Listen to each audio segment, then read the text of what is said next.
আমাদের এই চ্যানেলের সমস্ত গল্প শুনতে সাবস্ক্রাইব করুন আমাদের এই ইউটিউব চ্যানেল হরর ভার্স।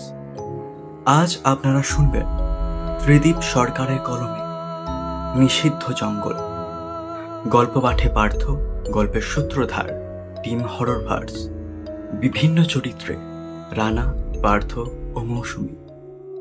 শুনতে থাকুন আজকের গল্প নিষিদ্ধ জঙ্গল।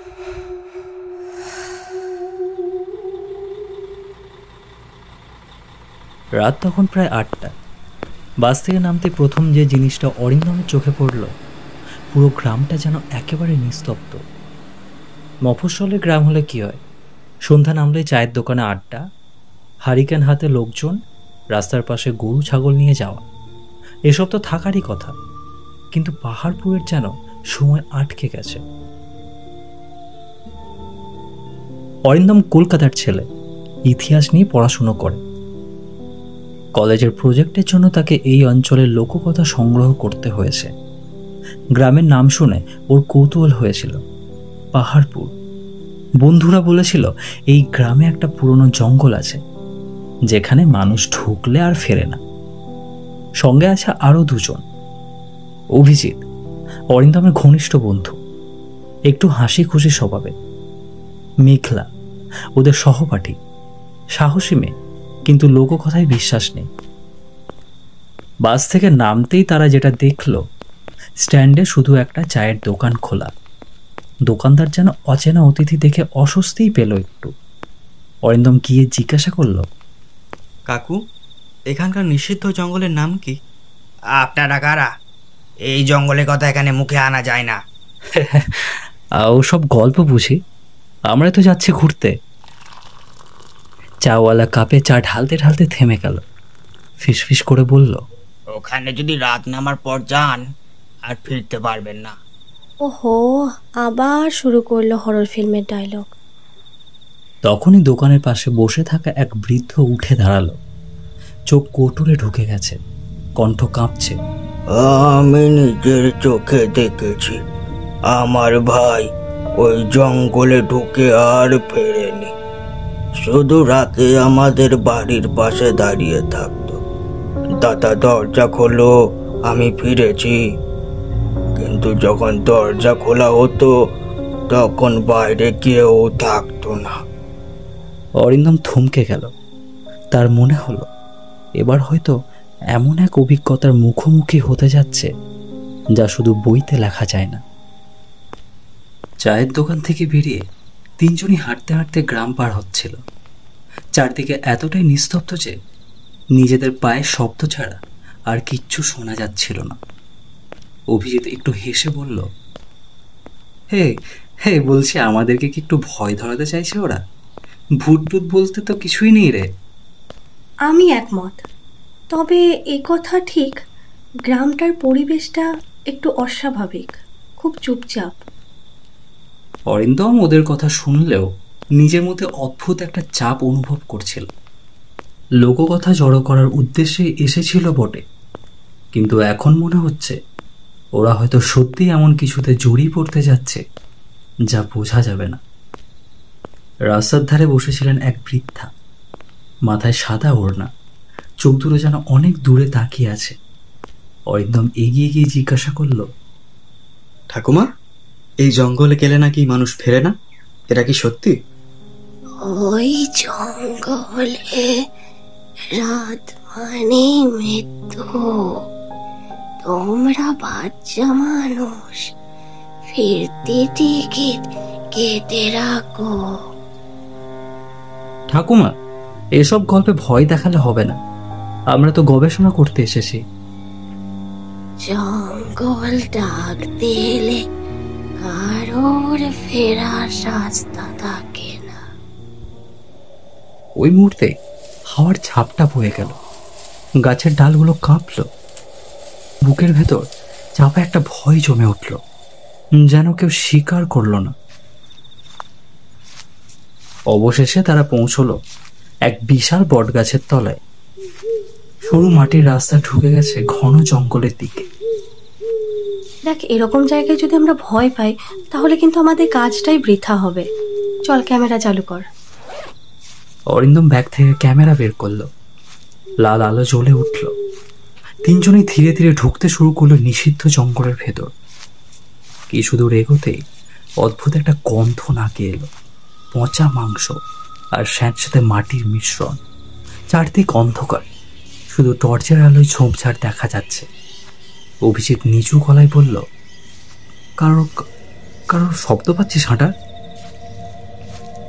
অরিন্দম থেমে কান পাতল। সত্যি, তাদের তিনজনের বাইরে আরো একজন যেন পেছনে হেঁটে আসছে। মেঘলা ঘুরে আলো ফেলতে কেউ নেই। নাটক করিস না তো, এখানে আমরা তিনজন ছাড়া আর কেউ নেই।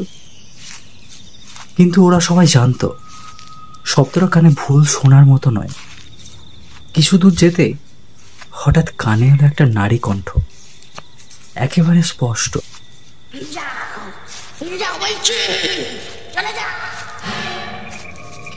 কে কে বললো এটা?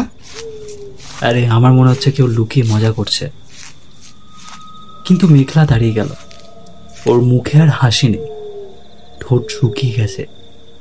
মেঘলা ফিসফিস করে বলল, ওটা স্বাভাবিক কোনো মানুষের গলা না, ওখানে তো কেউ নেই। ওরা তিনজন থম মেরে দাঁড়িয়ে গেল। জঙ্গলের ভেতর হাওয়া নেই, তবুও পাতার খসখসানি শোনা যাচ্ছে। অরিন্দম মনে মনে ভাবল, আমরা কি সত্যি ভুল জায়গায় ঢুকে পড়লাম? টর্চের আলোয় শুধু গাছের কাণ্ড আর ঘন ঝোপঝাড় দেখা যাচ্ছে। চারদিকে এতটাই অন্ধকার যে মনে হচ্ছিল ওরা যেন আলোর ছোট বৃত্তের ভেতর বন্দি, আর বাইরে শুধু গভীর শূন্যতা। অভিজিৎ বারবার হেসে পরিস্থিতি হালকা করার চেষ্টা করছিল। বলছি, দেখছিস তো, কোনো ভুটটুত কিন্তু কিছু নেই। এই গলাটা কে দিল জানিস? কোনো লোক হয়তো মজা করছে, বুঝলি? হঠাৎ অরিন্দম পেছনে তাকিয়ে চমকে উঠল, যেন কেউ তার কাঁধে আঙুল দিয়ে ঠুকরে দিল। কে? তুই করলি অভিজিৎ? কি? আমি তো সামনেই হাঁটছি। মেঘলা এগিয়ে এসে টর্চ ঘোরালো। কেউ নেই, শুধু গাছের গায়ে স্যাঁতস্যাঁতে দাগ। এখানে কিছু আছে, আমি শিওর। কিছু দূর এগোতেই চারিদিকের বাতাস যেন একসাথে কেঁপে উঠল। গাছের পাতাগুলো ঝিরঝির করে শব্দ তুলল, আর তার ভেতর থেকে শোনা গেল অনেকগুলো ফিসফিসানি।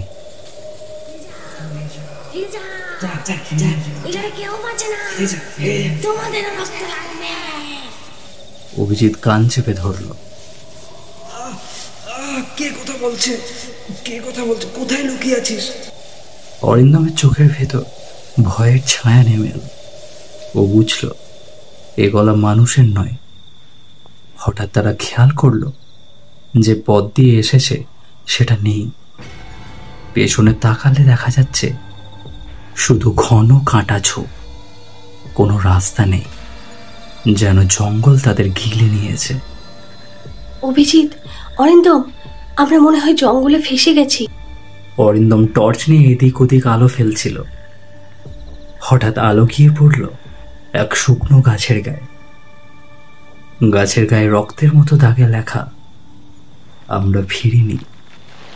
ঠিক তখনই মাটির উপর খচখচ শব্দ। তিনজন একসাথে আলো ফেলল। দেখল একজন মেয়ে দাঁড়িয়ে আছে। বয়স বেশি নয়, হয়তো 19-20। সাদা সালোয়ারে ভিজে দাগ, চুল ভিজে পিঠে লেপ্টে আছে। সে ধীরে ধীরে মুখ তুলল, চোখ একেবারে কালো। মেয়েটি ঠান্ডা গলায় বলল, আমাদের জায়গায় কেন এসেছো? অভিজিৎ গলা কাঁপিয়ে বলল, কে তুমি? মেয়েটি এক পা এগিয়ে এলো।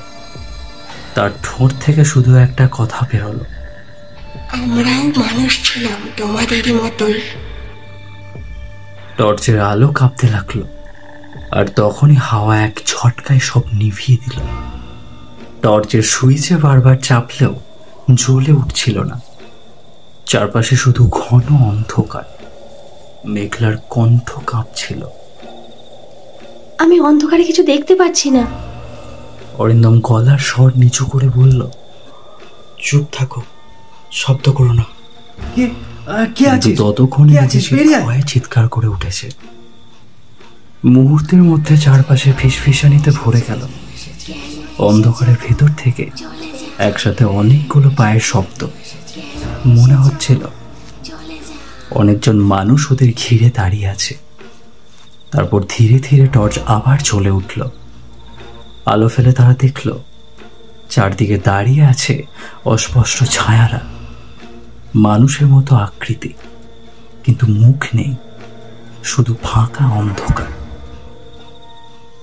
একসাথে তাদের গলা ভেসে উঠল। অভিজিৎ হাঁটু কাঁপাতে কাঁপাতে মাটিতে বসে পড়ল। না না, আমরা কিছু জানতাম না, দয়া করে আমাদের যেতে দাও, দয়া করে আমাদের যেতে দাও। হঠাৎ সেই সাদা পোশাকের মেয়েটি আবার সামনে এলো। তার চোখে এখনো কালো শূন্যতা। সে ঠান্ডা গলায় বলল, আমরাও এক সময় তোমাদের মতোই ভেবেছিলাম এটা শুধু লোককথা। তারপর একে একে সবাই এলো আর ফিরে গেল না। অরিন্দম কাঁপা গলায় জিজ্ঞাসা করল, তোমরা এখানে কেন আটকে আছো? এই জঙ্গল মানুষকে ঘিরে নেয়। মাটি, গাছ, বাতাস সব এখানে জীবন্ত। একবার ডাক শুনলে আর বেরোনো যায় না। চল চল, এখানে আর এক মুহূর্ত নয়, যতক্ষণ পারি দৌড়াই। তিনজন ছুটতে লাগলো, কিন্তু যত দূরে এগোয় সে একই জায়গায় ফিরে ফিরে আসে। শুকনো গাছের গায়ে সেই রক্তের মতো দাগ। আমরা ফিরিনি।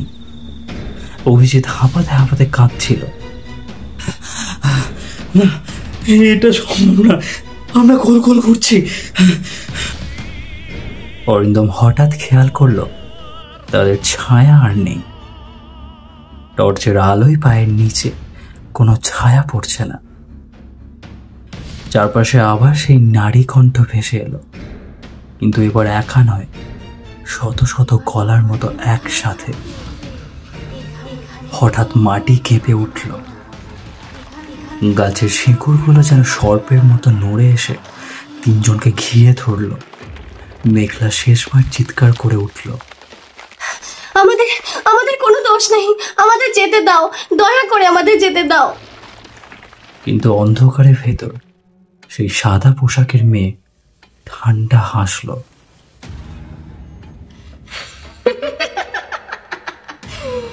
মানুষ একবার এলে মানুষ থাকে না। গাছের শিকড় তিনজনকে আঁকড়ে ধরেছিল। অরিন্দম প্রাণপণে ছুরি বের করে শিকড়গুলো কাটতে লাগলো। অদ্ভুত ব্যাপার, শিকড় কাটা গেল কয়েক সেকেন্ডের মধ্যে আবার গজিয়ে উঠেছে। মেঘলার চোখে জল। আমরা আর বেরোতে পারবো না, আমরা এখানেই শেষ। অভিজিৎ হঠাৎ কাঁপা গলায় চিৎকার করে উঠল, না না না, আমি মরবো না, আমি পালাবো, আমি পালাবো। সে মেঘলার হাত ছাড়িয়ে দৌড়ে গেল ভেতর দিকে। কিছুটা দূর যেতে ওর গলা ফেটে চিৎকার শোনা গেল। টর্চের আলোতে দেখা গেল অভিজিৎ কোমর পর্যন্ত মাটিতে ঢুকে গেছে, যেন জঙ্গল তাকে টেনে নিচ্ছে। সে হাত নেড়ে সাহায্য চাইল। অরিন্দম ঝাঁপিয়ে পড়ল, কিন্তু মাটি আরো জোরে চেপে ধরল। কয়েক সেকেন্ডের মধ্যে শুধু অভিজিতের হাতটা দেখা গেল, তারপর সেটা অদৃশ্য হয়ে গেল। আমরা ওকে বাঁচাতে পারলাম না, জঙ্গল ওকে খেয়ে নিল। অরিন্দম চারপাশে আলো ফেলতে ফেলতে হঠাৎ খেয়াল করলো কয়েকটা গাছ সরতে সরতে একটা পুরনো ধ্বংসস্তূপের মতো জায়গা খুলে গেল। ভাঙা পাথরের দেওয়ালে শৈবাল জমে আছে। মাঝখানে একটা বিশাল কালো পাথরের বেদি। বেদির গায়ে খোদাই করা, রক্ত ছাড়া পথ নেই। মেঘলা ফিসফিস করে বলে উঠল, এই জঙ্গল আসলে অভিশপ্ত, এখানে একসময় বলি দেওয়া হতো। অরিন্দম বুঝল যতক্ষণ না কাউকে এখানে উৎসর্গ করা হচ্ছে ততক্ষণ জঙ্গল কাউকে ছাড়বে না। হঠাৎ আবার সেই মেয়েটি সামনে এলো। এবার তার চোখে ক্ষণিকের জন্য মায়ার ছায়া ফুটে উঠল। সে বলল, আমরাও এক সময় এর শিকার হয়েছিলাম। রক্তে রক্ত ধুয়ে যায়, একজন গেলে অন্যরা বাঁচে। মানে কি বলতে চাইছো? একজনকে মরতে হবে? অরিন্দম স্তব্ধ, হাতের টর্চ কাঁপছিল। জঙ্গল গর্জে উঠল, শিকড়গুলো আবার ছুটে এলো, এবার আরো হিংস্র ভাব। অরিন্দম দাঁত চেপে মেঘলার হাত ধরল। তুই চলে যা, তুই এখান থেকে চলে যা, আমি থাকবো, তুই যা এখান থেকে। না না, আমি একা ফেলে তোকে কিছুতেই যাব না এখান থেকে। অরিন্দম ঠেলে তাকে বেদির পাশে সরু ফাঁক দিয়ে বের করে দিল। তুই বাঁচবি মেঘলা, এটাই একমাত্র উপায়, চলে যা এখান থেকে। শিকড়গুলো অরিন্দমকে টেনে নিয়ে গেল বেদির উপর। অন্ধকার থেকে শত শত ছায়া ছুটে এসে তাকে ঘিরে ধরল। এক ঝলক আলো, তারপর সব শান্ত। মেঘলা হোঁচট খেতে খেতে দৌড়ে বেরিয়ে এলো। আশ্চর্যের বিষয়, হঠাৎ জঙ্গল ফাঁকা হয়ে গেল, যেন সব পথ খুলে গেছে। সকালে সূর্যের আলোয় সে পাহাড়পুরের রাস্তার দিকে ফিরে এলো। পিছনে তাকিয়ে দেখল জঙ্গল দাঁড়িয়ে আছে, শান্ত, যেন কিছুই ঘটেনি। কিন্তু বাতাসে এখনো ভেসে আসছিল একটা পরিচিত ফিসফিসানি।